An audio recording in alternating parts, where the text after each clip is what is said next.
Are you stressed and filled with anxiety like I am? Maybe in a bit of pain from that car accident you had a few years ago?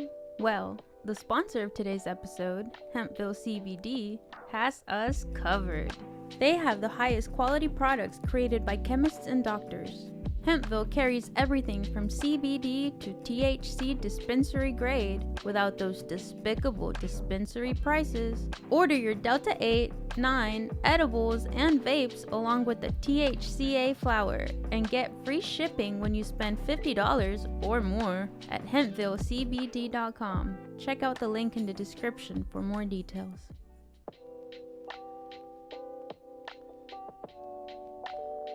Welcome to the Filmistines, the podcast where we discuss all things movies. Join us as we dive deep into the latest releases, revisit classic films, and explore the art of cinema. Whether you're a film fanatic or just love a good flick, we've got you covered. From Hollywood blockbusters to indie gems, we'll be breaking down the storytelling, cinematography, and everything in between. So grab some popcorn, sit back, and get ready for some cinematic magic. If you like what you hear, please consider subscribing to our Patreon at patreon.com/Filmistines. We offer tiers at the $1, $5, and $20 level, where the $5 tier will grant the ability to request films for future episodes. This is the Filmistines, where movies are more than just entertainment, they're an experience. All around you. And welcome back to another episode of the Filmistines. Thank you for tuning in today. I am joined today by my Great Depression friend, Lucy. That's better. Or should I say, greatly depressed? Yes. That's even funnier. Hello, everyone. Welcome. I'm glad you could make it today. You're welcome. You're all welcome. You can join us every Monday, Wednesday, and Friday for brand new episodes of The Filmistines. Some recent episodes include Five Nights at Freddy's, The Exorcist, Believer, When Evil Lurks, The Passion of the Christ, What's a Christ? Find out in our episode. And Sound of Freedom. Did you say what's a Christ? But today's episode is a fun one. The Gary Sinise directed Of Mice and Men, the 1992 film about some hobos. I mean, you're not completely off. They're trying hobos. They're working hobos. They're working hobos, yep. They have websites for that today. They do? I think HelpX is one, helpx.com, if you want to live the life of the mice and men. Oh, for real? Mm-hmm. You go work and they give you food and a place to stay? Mm-hmm. Yeah, and then it's kind of a contractual thing. You don't have to stay, but it's like a seasonal thing where the time is up at some point. Yeah. Oh. I knew a guy who worked on an orange farm and I should say an orange orchard. Does that sound right? I think in Hawaii he was at for a few months. And then he went somewhere else. Interesting. And then like once a year he would come by and tell us about his travels. And I didn't know that was a thing. yeah, there's different websites you can just sign up and you just gotta get there. And then you make some money. A lot of your betting and stuff comes with just the work and you make that little bit of money to go on to the next place. So. Cool. Maybe when I want to fulfill my hobo adventure. Yeah, I wonder how easy it is to jump on a train. I'm sure if you catch it when it's not moving fast, easy peasy. Yeah, I've never seen the train doors open though, so I don't know how that works exactly. They're just in movies. They're always conveniently open. Maybe that is how it used to be. Maybe you gotta like plan it out with one of the crew members. Like, all right, I'll give you $100 if you leave this door open. But Of Mice and Men, the 1992 film, I'm here to report that I'm pleasantly surprised that it's very good. That's funny. I just kept thinking, I guess after the movie, I was just like, how are movies just not at least this good? Like I know it's kind of a simple premise, very focused and very character driven. Not all movies abide by those elements, right? But this is just a movie that knows exactly what it is, probably because it has very focused source material and maybe has the advantage of not having a lot of it to work with and allowing the film to kind of massage every bit of the novel or novella, I guess it's so short, into all the corners of the movie that it, feels like it wants to, because I guess most things run into the problem of having too much to work with and not, and it kind of having to run with very specific things or run with a completely precise kind of through line like The Shining I'm thinking of. It doesn't have a lot to do with the book outside of the characters. Yeah. Yeah, I'm thinking of the Harry Potter films. Of course. Especially the later ones that are, massive. They should have all had 3-part movies probably, so and they would probably today. That's why we're seeing a show happening here in the next few years. But I'm not gonna lie, I thought this movie was going to be boring as fuck. We probably still have a bad taste of To Kill a Mockingbird in our mouth from film, movie, like a classic American book that they make you read in school turned into film. That's fair. Yeah. That is fair. I was thinking the same thing. I read this book. I read Of Mice and Men in high school, and I never saw the movie, just read the book. And so I was really curious to see the film, and I'm glad we did. Well, how would you like to take this conversation? Tell me your gut thoughts on this film, because you are intimately familiar with the book. I'm really surprised by how close it is to the source material. There's very few movies I've seen. I mean, very few. I can actually only think of another one that follows the book almost to a T. I mean, I was very pleasantly surprised. There were probably about, 5 to 10 differences in the whole entire book and the movie, which is crazy because, the book is maybe a 2-hour read? 1 to 2 hour read? I don't know. Depending on how fast you read. Could be 3 hours for all you slow readers out there. And the film is about 2 hours, right? It's like 111 minutes. Yeah. So, it's not directly proportional. It's not directly, if the book takes you this long, then the movie should be this long, but it's fairly close. So I really appreciate that. I appreciate when you're kind of standing back from your own creative storytelling, and you're using what was given to you, and your responsibility is to express that visually to an audience, not taking any, creative liberties like Ender's Game. You know what? Let's make Ender old as fuck. Okay, we've talked about how child actors aren't that great, so that's why they had to make him a little older. Okay, I get that. But then you make Petra his love interest when nowhere in the book is she a love interest. She actually goes with some other dude. So it didn't even happen in the future. And just all these directors thinking they can take these creative liberties that don't follow the source material, and just sometimes it's no, sometimes you're wrong, you can't do that to these characters. Probably one of my biggest pet peeve of this is taking Dobby out of the Harry Potter franchise. He was very critical in a lot of the story behind Harry and what he gets into and stuff. So to have him missing and then bring him back in the end to die, that should have hit harder on a lot of the Harry Potter fans and people who didn't read the books but still love the movies. Like, I don't know, that was a great miss. Yeah, and it has everything to do with the screenwriters / directors not knowing what's important from the books. Yes. But it's also, Harry Potter is a really interesting kind of example because J.K. Rowling was so obsessed with being part of the production of that, but I guess oh yeah, that's true.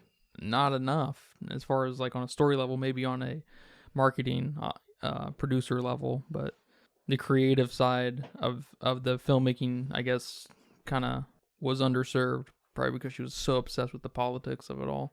Yeah, and then I was reading here that Gary Sinise saw a school play of Mice and Men when he was in school, and it absolutely broke him. I mean, he fell in love with the story, he fell in love with it, and he was just crazily inspired by it all. So, of course, that turns into a great film. I wonder how many of the Harry Potter or even Ender's Game directors read the book and followed the books enough to be moved by it. So you can tell there's a lot of heart here in this movie. I mean, yeah, in this movie. And I appreciate that. I think he does a great job capturing what the book is trying to tell us. You know, some of the great themes in this book. Loneliness is really the big one here. You know, we have the American dream, the Great Depression stuff. But I really liked how he captured the loneliness and I really liked how he captured the loneliness of a lot of these characters, but then he introduces some characters here that aren't lonely. We have these two guys that are companions. They're friends. They're best friends, and that was a rare thing in these days. So I really love that overall theme, and I think he captured the loneliness theme here a little bit better than the book did. I think he kind of got a little bit more compassionate with some of the side characters, like Curly's wife, played by Sherilyn Fenn, which we know her as Audrey from Twin Peaks, which was cool. I didn't know she was going to be in this. And I like her a lot in Twin Peaks, so that was pretty cool. Yeah, her and Coop are the stars. Yeah, exactly. But in the book, he focuses on her and kind of how she's just a flirt. They call her, you know, a tramp. They call her a tart. They say she has the eye, which I think that just means she likes to look around at other men. I'm not sure. It's not a disease. Not sure exactly what the eye is, but they're like, oh, she has the eye. And I feel like our director here just takes that and turns it into, that's the reason she's lonely. That's the reason she needs to flirt, or she needs to, you know, have the eye. She needs to look around because she's lonely as fuck. We see how Curly is. We see what a fucking, you know, deadbeat husband he is. And I think he did a wonderful job capturing that. And then not to mention the actress did an amazing job here too. And then another of our, you know, side characters was Crooks. He's not mentioned too much in the book, and I guess he's not in the movie, but he just stands out in the movie so much. I mean, you know, there's one thing when you say he has a crooked back versus seeing this black man on the screen 90 degrees. You know, it's so cool how you read it one way and then you see it and it's like, oh shit, he's got a crooked back. It's almost surrealistic. Yeah, pretty neat. And so maybe he doesn't have quite more film time versus book time, but I think he definitely stands out in the film way more, and we get to see a little bit of his loneliness. You know, you can describe a room in a certain way in a book, but seeing it on screen, you can actually see how tiny it is, or you can actually see how messed up it is, or the contents of it. You know what I'm saying? Oh yeah. So I just think he did a wonderful job doing that too. Yeah, that was my favorite scene in the movie, actually, when Lennie stumbled in the Crooks room, and Crooks had this whole almost meltdown with socializing with someone for the first time in God knows how long, you know? Yeah. We're reminded that he's talking to Lennie, and we have heard, I think up to that point, we haven't really seen much, but we know Lennie kind of has a beastie side. He kind of loses control of his temper in some way. In the movie, I feel like Lennie is a bit more childish or childlike.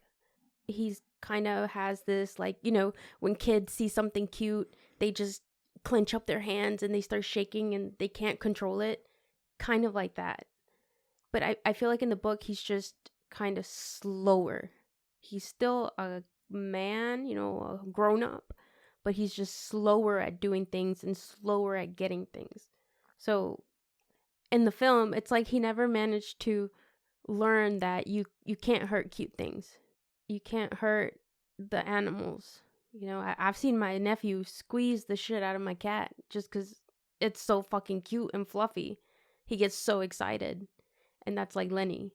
Except, you know, my nephew is, 2 feet tall?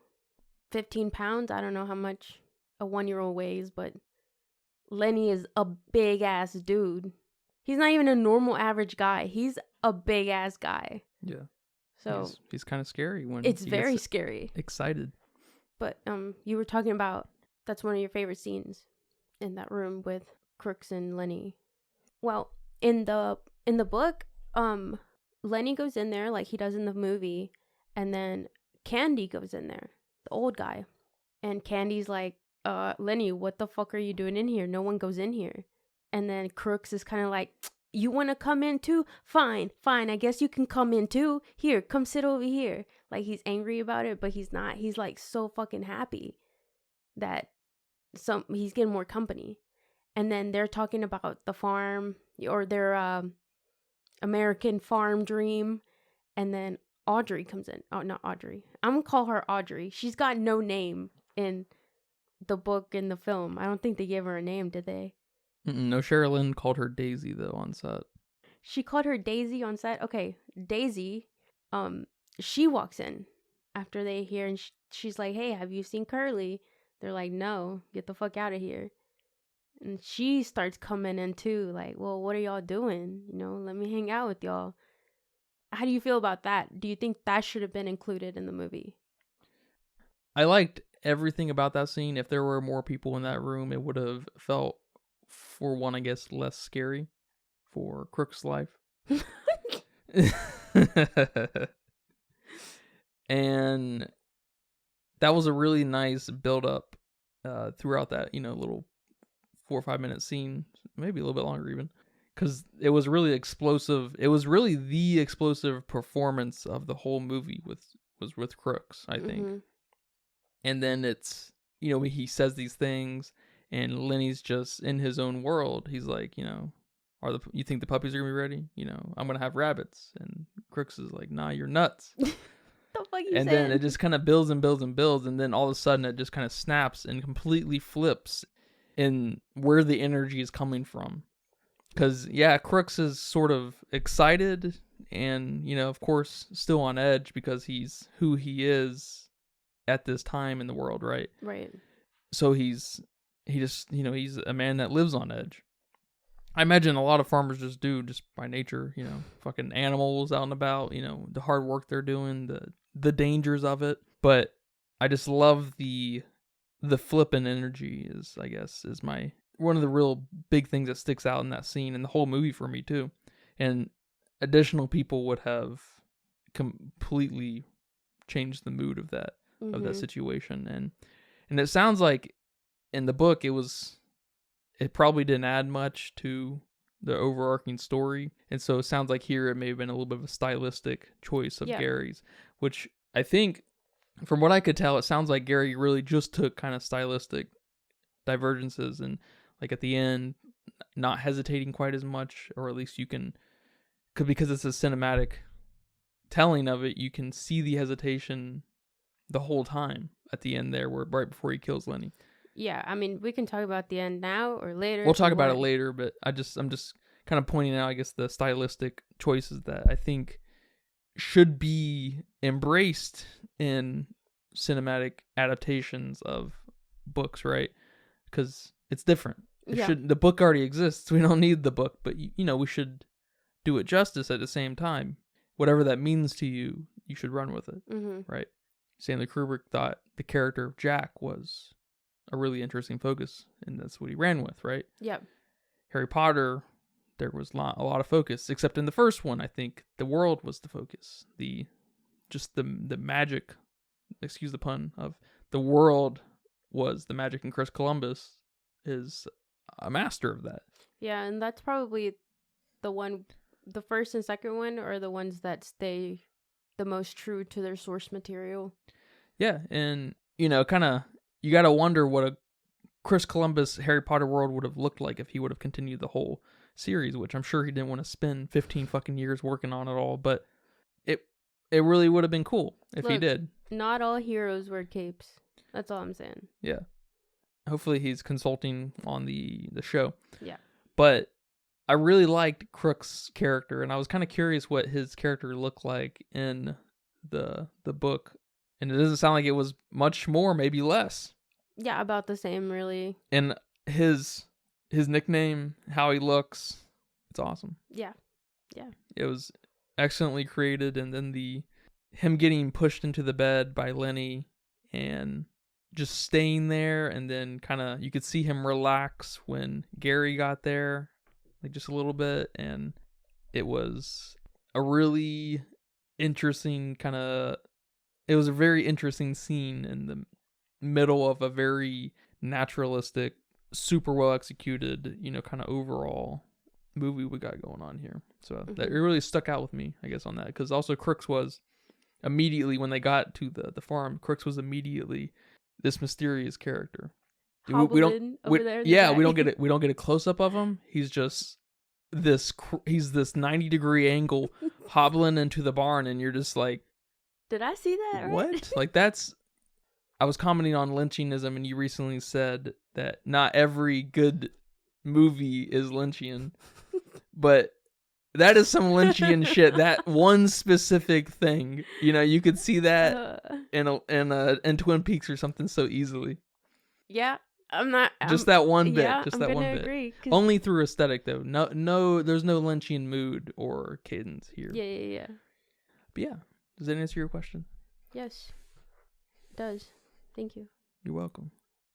It sounds like in the book too, there may have been a slight of a bit of a more focus on Audrey, on Sherilyn. No. Mm-mm. Because I really like her position in all of this. She's this could have been actress. Mm-hmm. It's a very tropey thing of people growing up in that time. I was, you're mildly attractive, so you've got natural talent, of course. Of course. And that's a fun trope. I'm sure if we saw too many old movies or movies that took place at that time, it'd get kind of old, but it's a fun trope. I like it. But I like that she's also this just consistent kind of temptation in such a way that I don't even think you can be sure that it's sexual. I think it is first and foremost social. And I think that's a nice little spectrum to live in and bounce between. And it obviously bites her in the ass. Yup. And I like that about her a lot. And I'm glad she didn't become a character. We didn't paint her very much, but we were reminded at times just enough with all the characters, but especially the George and Lennie's kind of boss, and then the old Candy, and then Sherilyn's character, that they are human. We got really human qualities out of them, and that it started to really naturalize the film on a really fundamental level. And I don't know, it just it does a really good job painting a sort of slice of life of, the time period, the Great Depression.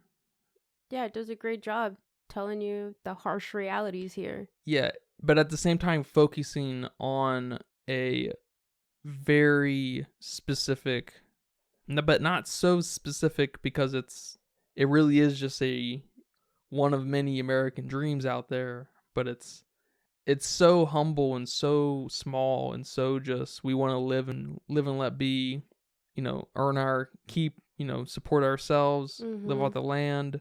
It just, yeah, like when he gives his, little speech saying, if there's a man on my property, I can just kick him out, tell him to get the hell out. And if a friend comes, I have an extra bed, he can stay there. His American dream is just a little bit of control in life. Yeah. It's so small, but it's just freedom. It's freedom. Yeah, and it's such a admirable kind of little, because people want big stuff. They want stuff, I guess, for one, and they want a lot of it, or they want to be famous or known for something. They want these accomplishments, but there's just something really cool about a couple of characters. Really just one character, and Lennie's just along for the ride to balance George, really. And they just want a little bit of certainty. Mm-hmm. And I think that's really cool. And it feels very naturalistic, and I don't know, I guess for all the buzzwords out there, it feels very immersive in that way. It sets its world up in a really just focused way. Does that make sense? Yeah. Yeah, it's almost funny how the American dream has always been, and even still to today, to own land, to own a house, to own some property. And it still stays true.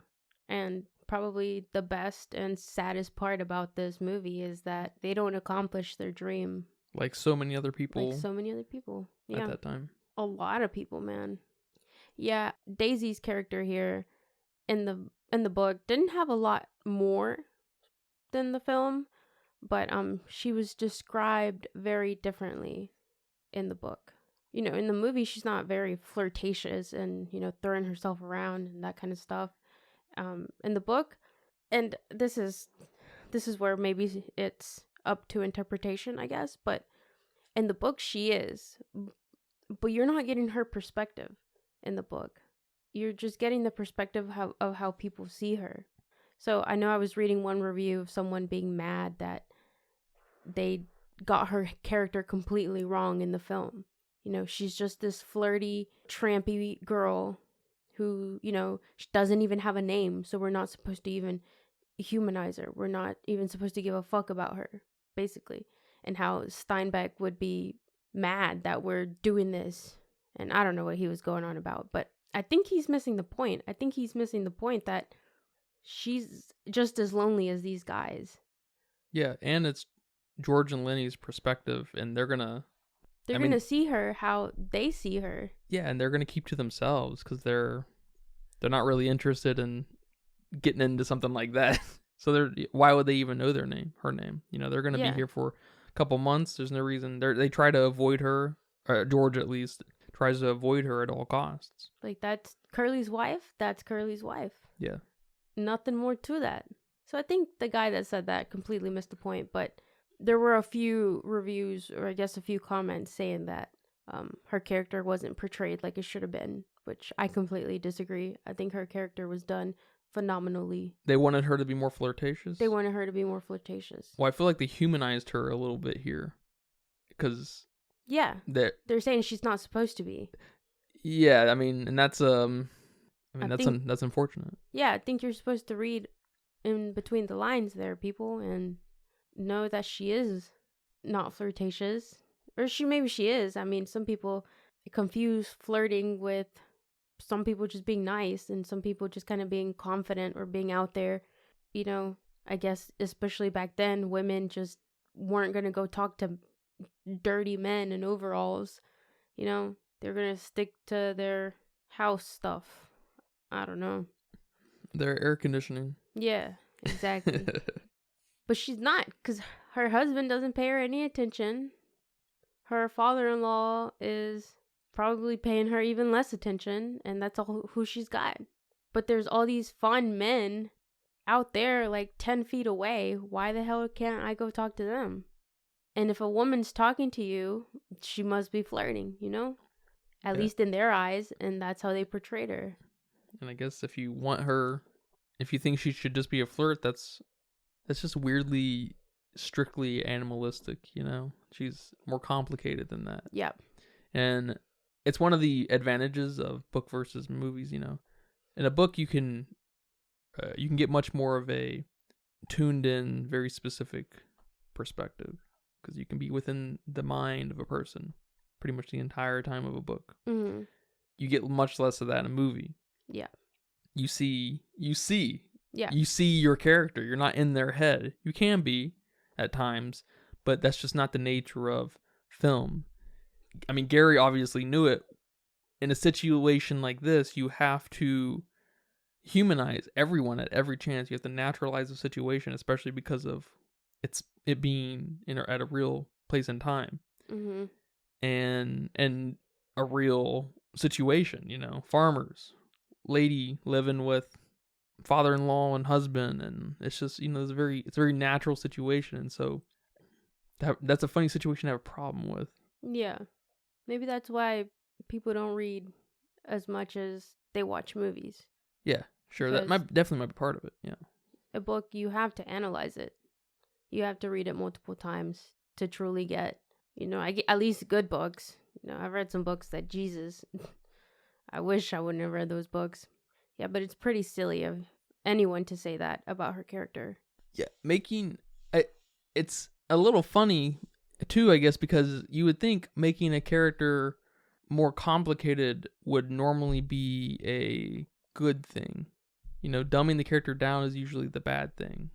Making them more flat is usually the wrong route to go. But they made her a person. She's not a character. She's just a person now, and she's not just a flirt. She's not just a temptress. Yeah, and you might actually be sad when she dies. And you might.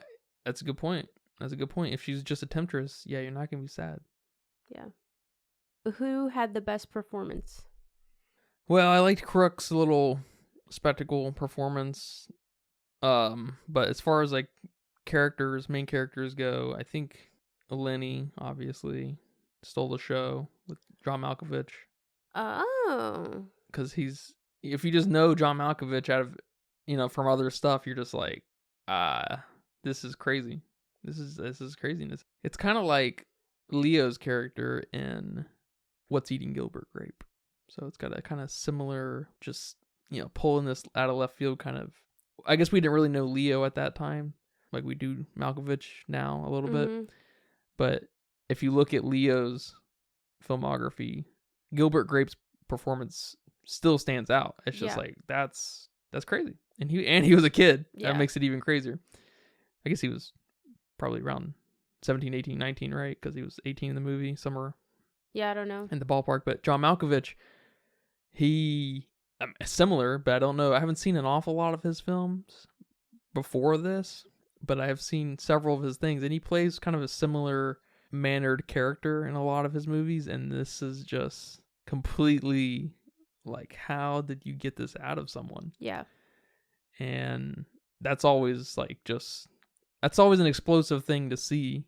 You're like, I don't know. It's just like, God damn, like this dude. How does he do this? I don't know. It kind of makes me speechless, I guess. You gotta wonder about the relationship with John Malkovich and Gary. There must have been a crazy synergy between the two. Yeah, I wasn't 100% sold on their chemistry, on Lennie and George being the best friend type. I don't know what about it just didn't 100% sell it to me. I think it might have been the end too, but I think there was something there missing, especially when you have something like Johnny Depp and Leo's chemistry and What's Eating Gilbert Grape. I mean, that's something completely different than what I saw here. So I don't know about that. Yeah, I didn't get best friend relationship out of these two. Am I supposed to? Is that what came across in the book? Well, they're companions. They're looking out for each other. I mean, not buddy best friends. Let's go shopping. I mean, what's a best friend? Someone you enjoy spending time with, someone you enjoy talking to, someone you would shoot in the back of the head if you had to. I don't know. Yeah, I guess so. That's what they say about dogs, right? What? They're a man's best friend. Their best, exactly. There you go. You'll shoot them in the back of the head if you have to. Yep. Lennie is George's best friend. Yeah, I guess so. On some level, and the frustration, from George helps build kind of history between the two. Mm-hmm. And I know we don't really get any history between the two, which is good, I think, for setting the stage of the realism of the movie, because they're just working. They're not writing memoirs and shit. They're not telling anyone their life story and how they met and stuff and everything. We get a little bit of a quip coming from George when he talks to the big boss about how they're cousins or whatever and stuff, and I almost wish that wasn't even addressed and they just kept that up for, they're cousins, but you don't really know, and then maybe they play it up somewhere else that kind of conflicts with that, and that would have been kind of nice. Give you this, like, what is their history? Yeah. I don't think they're cousins, but he said they're cousins, but he was clearly joking, that kind of thing. That would have been kind of fun to play that up. Just one little line too, not too much. We don't even make that a thread, because we get that Aunt Clara's brought up several times by name, so you get some sense of George knew Clara in some way. And generally, I think you only know people's family if there's some kind of deep history between the two. So there's some deep history between the two. And I think George does a pretty good job being frustrated and And I guess we have the fun intro too that really helps set the stage for that. Lennie is a little bit of a problem at times. And so they're kind of on the run at different times in their lives. And so they've done the hobo thing, finding a new work, probably several times. It's normal, and then of course we have to have some kind of different ending because we have a movie and there's a book. So they can't just move on to the next farm. That's not really how anything works. It's not how stories work. So I like their relationship. Sure, they're best friends on some level, but it's kind of like having a dog as your best friend, where they're not really your best friend. Yeah, sure, on some kind of primal evolutionary level they might be, but that's different from a social level. Yeah. And Lennie doesn't serve on any social level. He's basically a dog. Yeah, I guess than just the companionship of a best friend. And I think there's something a little deeper there too, because he is a human being and he grew up with him, right? Presumably, that there's this sense of family with him, and that that family bond is just acts really weird, like you just have to take care of these people, kind of thing with him. So I get a sense of it being kind of complicated within George, and I like that.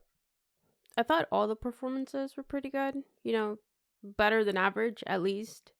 I really liked Candy's performance. I think he did a great job.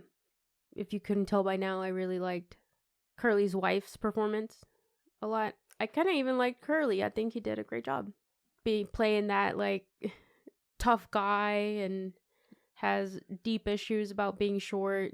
Yeah, he owned it. Yes, he did. You gotta love that, where when when actors have mildly small roles and they just own it. It doesn't matter how small it is. You gotta love that. Yes. And that's awesome. Yeah, totally. I do wish Slim would have been a better character. I wish they would have gotten a better actor. Oh, really? Or, I mean, I think a better actor, because he's very different in the book than how he's portrayed in the film. And I think they try to give him what he is in the book. He's the leader. He's the man that everybody looks up to. He's the well-respected guy. He's very soft-spoken. When he says something, everyone in the room goes quiet and, all attention is on him. Whatever he says is the word. And I didn't get that here from John Terry. Yeah, I got the impression that he was one of a few foremen type thing going on here. Like because he said in the beginning that you're going to be working, like you're going to be in my platoon. So I got here that he was kind of one of a few supervisors or crew leaders. Mm-hmm. That's not the case? I mean, he's, I guess, the leader of one of the crews, but he's really the leader of everybody. Okay. Like, yeah, he's the leader of one of the crews on paper, but... Yeah, I didn't get the sense of authority out of him like that. I got the sense that he, I guess, really is just the foreman and has a lot of history with working on the farm. Mm-hmm. Yeah, and when there's issues, you go to Slim. Okay. No matter what the issue is. Okay. So, I think they tried to do a little bit. Yeah. Especially at the end when Candy finds, the dead girl, and he goes to Slim and he tells her, he didn't tell Curly. He didn't say, hey, Curly, your wife's dead over here. He goes and tells Slim. Yeah, and then Curly looks for Slim specifically at some point too, yeah. So I think they tried, but it should have been delivered way better than it was. Yeah, a little bit more control out on the farm maybe could have helped that. Yeah. Speaking of which, I thought all the equipment and stuff out on the farm and all the guys working was really cool. Oh man, yes. I was like, damn, are these guys actually working? Yes. Are these actual farmers? That was really cool. That was cool. I put down that the working montages were probably some of my favorites. Especially when Lennie's like, he's a hard worker, I guess. And he's just throwing the bags of barley at them. They can't keep up and they have to switch out their shift. Yeah, they do a great job with that. Yes. Yeah. Man, all the All the costumes, set designs, props here, they're cool. They're cool as fuck. They did a great job. Yeah, like I was saying, it kind of feeds into that naturalistic, just micro world they created here, and it grounds the shit out of it. It's really something, actually, for such a small, focused thing. I know it's legendary literature as far as, learning about foreshadowing and learning about That time period, too. the time period. Yeah, of course. And maybe some kind of dualistic rational George and irrational Lennie kind of thing. Like there's this tug and pull, just like there is in each and every one of us. Mm-hmm. And maybe there's something to say about that too, about I don't know how far it can go, but is there something to say about Lennie and George representing your human side and your animal side? Yeah, I guess the way I saw it is more like Lennie representing your childlike side and George representing your adulty or adult phase where you're tired, you're done. Yeah, I guess we are born animals and have to learn how to be humans. So that's the route. Yeah, I guess that's the better angle to tackle that. And then I guess there's something even maybe to say about when George does kill Lennie at the end. It is a moment of maturity and losing your crazy adolescence, knowing when to flip that switch. What do you think about that? I would be. You can't ask any modern high school teachers, but I would be curious to know why exactly. You hear that, modern high school teachers? Go read a book. I would be very curious to know why exactly Of Mice and Men is one of like the 5 books that are just so important to high school literature. I wonder, because my mind goes straight to the foreshadowing, but it can't just be that, because it's such a clean example of foreshadow. There's just, we haven't really talked about it, but I think it borders on being too on the nose, but lives in that, like, it just lives in that perfect clean ass, like they did that space. And I'm talking about with Candy and his dog, and George and his dog. Yes. But I don't know if it can be much more than that. I do like that a lot, though, and Candy's performance is just, they do such a really good job setting that up too. Oh my god. The old dog? The guy taking out the old dog, like they dog on him. They're like, they're they basically beg him. They beg Candy to allow them to take the old dog out and put him down, and he's just like, no. He's like, that's my dog. And then he's like, well, tomorrow. And then he's like, all right, well, I guess, you fucking peer pressured the shit out of me with everyone here looking at me. And then they let that, I felt like a movie today, or a movie that wasn't so thoughtful, would have shot that dog much sooner than they did. But they let 2 or 3, 4 or 5 minutes, I'm not even sure, go by, and they let the rummy game start playing. They let you almost forget about Candy's dog, and then it happens, and then Candy just fucking, he's sad. Like, it's really, really good. Yes. It's like unbelievably good. Yeah, I don't think a lot of stories are very well written that have this many themes in it, but yet it's short enough to get people to read it. It's such a short book, and yet you cover so much, and it's a great example of having to think about what you're reading. One sentence, one statement from one character says a lot, and you have to interpret it. I mean, that's what makes a great book. It makes you think. And on top of that, it's got such a shocking ending that... But it's kind of funny, though, because if you were paying attention, it almost shouldn't be. But it is. Yeah, I mean, you can't foreshadow that he's gonna shoot him. You can't. You're if you're, a decent human being, like most of us, you're not gonna think that. And that's one of the really cool spaces, I guess, Steinbeck and then it lived in. happens. Yeah. And that's when it becomes a great. You're just like, that's genius. I mean, it's like when you are being lectured or whatever, you're watching something, you're reading about something, you're getting all this information in, and you're just like, okay, yeah, I think I'm getting that, and then that thing happens, and you're like, it all makes sense. It's all crazy crystal clear. Mm-hmm. And in that moment, really, things make sense on a different level. Yeah, I mean, it's a great book.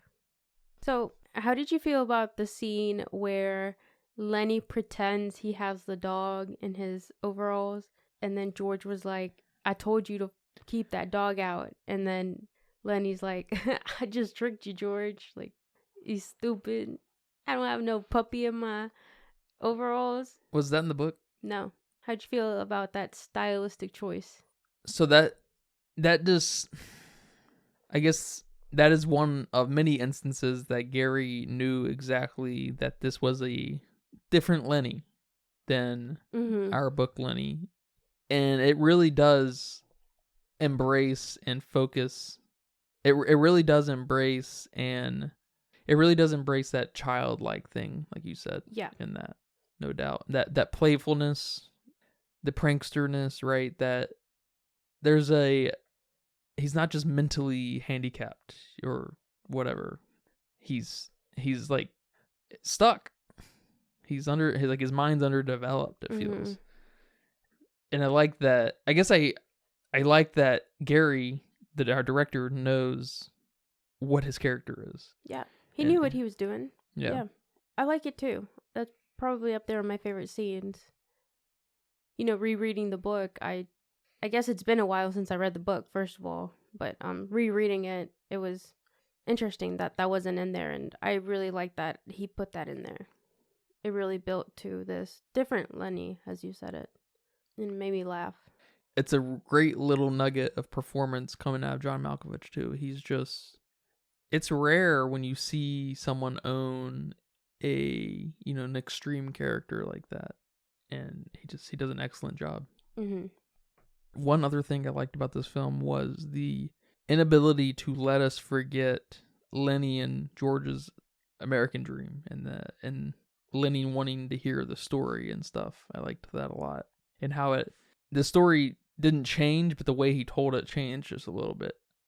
Like through the 3 or 4 times he told part of it.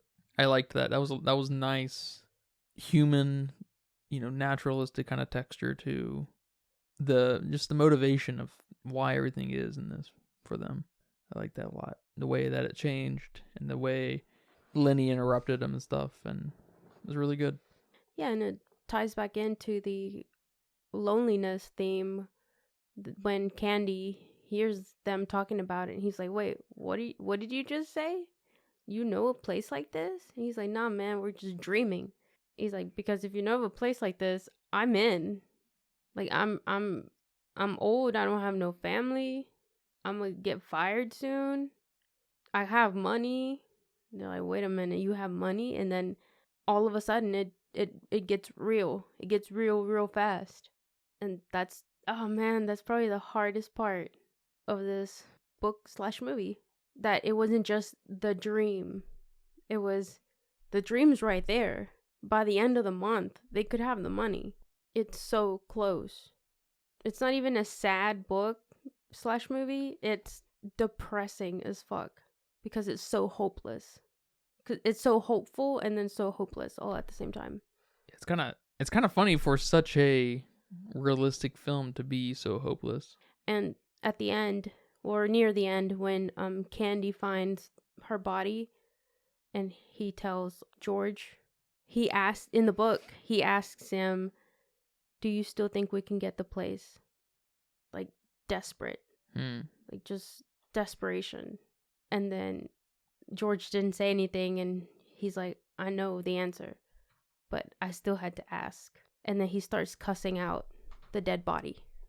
And basically, calling her all these names and how, why'd you have to ruin everything? And we had this thing going on. And that would have been pretty cool to see on film. Him just being so mad, so desperate, that he's gonna, cuss a dead body out. They must have not gotten a good take of that, because that seemed like that would have elevated the desperation and the closeness of where they were on that mission. Yeah. They must have not gotten a good take. It seemed like such an obvious inclusion, unless Gary felt it was a little too much for Candy's character. Yeah, I don't know. Both of those make sense. We do have a little bit more fleshed out Candy in the book. He has a lot more, not a lot more. He has just maybe one or two more interactions with Lennie or with George or with whomever, and we see a little bit more of his wanting to get out of this place. So maybe he just felt like he didn't capture that. He decided to focus on other things, so all of a sudden making him that kind of character wouldn't make too much sense, because our Candy here in the film isn't cussing anyone out. Yeah, see, why aren't the people who are bitching about Cheryl Lynn's character bitching about something like this? This is much more relevant to driving home our themes. Yeah. That's strange. You didn't see that, did you? No. Yeah, that was a little not hard to read, but that was hard to visualize reading Candy being that desperate. But let's talk about the end. Yeah, the end was... It lives in this weird space between shocking and now I get it kind of territory. Mm-hmm. I know I read that in the book it's a little more drug out. Yes. In the book, he hesitates a lot. He puts the gun up to his head and then brings it back down, and his hand's shaking. He can't steady himself. He's telling him about the land that they're going to get and how they're going to live and how he's going to tend to the rabbits and, drags it out. Not in the film. No, and like I was saying earlier, I think that hesitation is easier to capture when, George is on the move, the way we see him. Because in a book, it's... You kind of need to describe the hesitation a little more, and there's a little more nuance that can happen through a camera in that way. So I still felt like there was, hesitation. I didn't feel like that was weirdly just out of pocket, for him to do that. It felt like, especially in retrospect, it felt like that was already entering his mind when he left the barn. Of course, because he stole Carlson's gun. Yeah. He stole the gun. He knew what he was about to go do. I do wish it would have been more hesitated in the film, like it was in the book. I didn't feel the hesitation. I could see them kind of having that exchange a little more about the rabbits in the house and stuff going on a little bit longer, and then maybe George gets teary-eyed, mm-hmm. and we get kind of a close-up on him, and maybe we don't even see him shoot Lennie. Yeah. It's just on his face as he does it. I could see that working really well, but they really kind of tried to capture the putting down a dog thing, I think. Yeah, no matter how they did it, they got the shock value that they wanted. They earned it. They set it up. Yeah.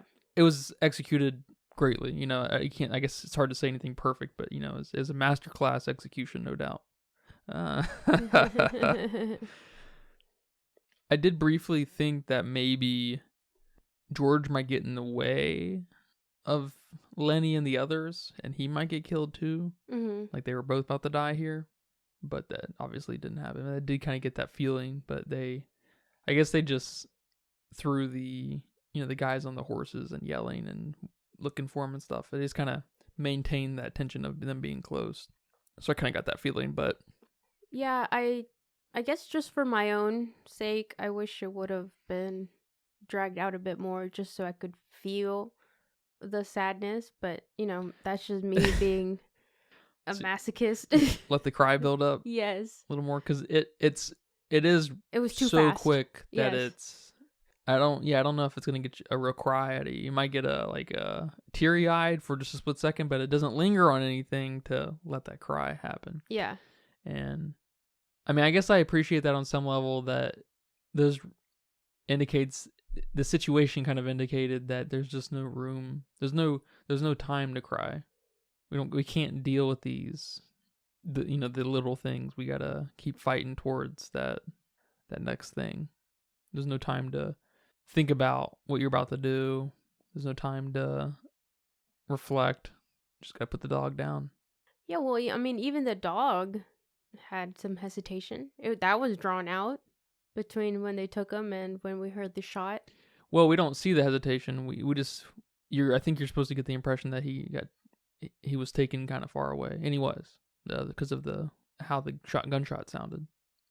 He was pretty far out. He walked him out. But we still felt that drawn out. Yeah, but I feel like that was for a different reason. That was to basically make you forget, to get you back in the mode of the movie, and then boom, reminded immediately, Yeah, but if no one's forgetting. You're just waiting for it. You know what I'm saying? I was waiting for it. Yeah, well, it's hard not to wait for it. Yeah. But So I think they could have played that up.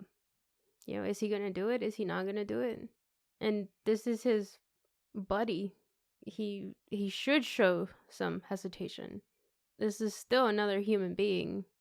But I mean, regardless, it was still a very shocking ending.